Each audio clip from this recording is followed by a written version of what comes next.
ya kulipa pesa asa school fees kupitia e-citizen, passport, ID, hata kulipa title deed expenses na zile zingine.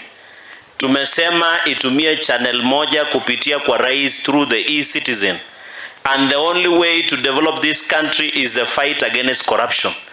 Na vile nimesema ya pili, hatuwezi kuwa ya kwamba kila kitu mahakama inasimamisha. Mimi kama wakili najua kuna uchaguzi wa LSK ambayo inafanywa kuanzia next week. Tutasafisha hiyo jumba ndio tupate nafasi ya kupata LSK officials who will support the president's agenda. Number 2, mimi ni wakili na nimesomea wakili. Hatuelewi mahakama inafanya kazi kwa niaba ya raia wa Kenya ama wale wanapinga serikali. Kwa sababu walisimamisha mapolisi wetu wasiende Haiti, wamesimamisha wazazi wasilipe school fees through e-citizen, wamesimamisha universal health coverage ambaye rais alikuwa amesema pesa ikatwe kuanzia shilingi 500, raia wa kawaida alipe shilingi 300. Wamesimamisha mambo ya housing. Sasa hii mahakama hatujui wanafanyia nani kazi. Are they working for Kenyans or anybody? Hata mambo ya manyumba, hata Biblia inasema kuna manyumba tunaenda kuiko mbinguni, lakini ya Rais William Ruto tuishi, kwa sababu hii manyumba ni ya serikali, ni ya Wakenya na ni kila mtu. Ya mwisho, the reason judiciary is fighting the government is judiciary used to have a budgeted corruption. Tunajua tunapoongea judiciary want to amnesties SRC.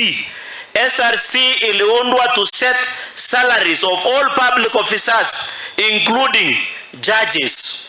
So mimi nataka niambie judiciary, najua kuna kesi inakuja. Hawa majaji wamesema wapewe car grant ya 10 million. Alafu pia wapewe gari ya GK, bodyguard na driver.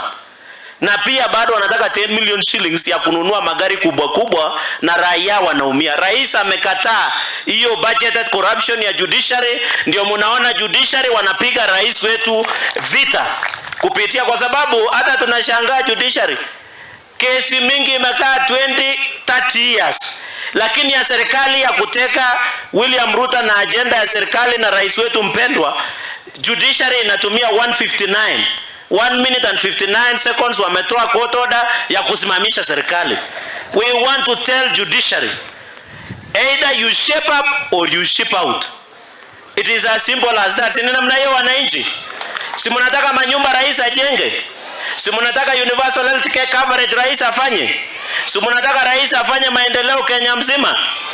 Sasa hii judiciary wanafanyia nini? Na wakiendelea kucheza ile 23 billion ambaye tunawapea kama bunge, tutakata nusu tuwapatie basari hawa watoto wetu, tuweke mahospitali, tupatie counties ndio tuende mbele. Sina namna hiyo.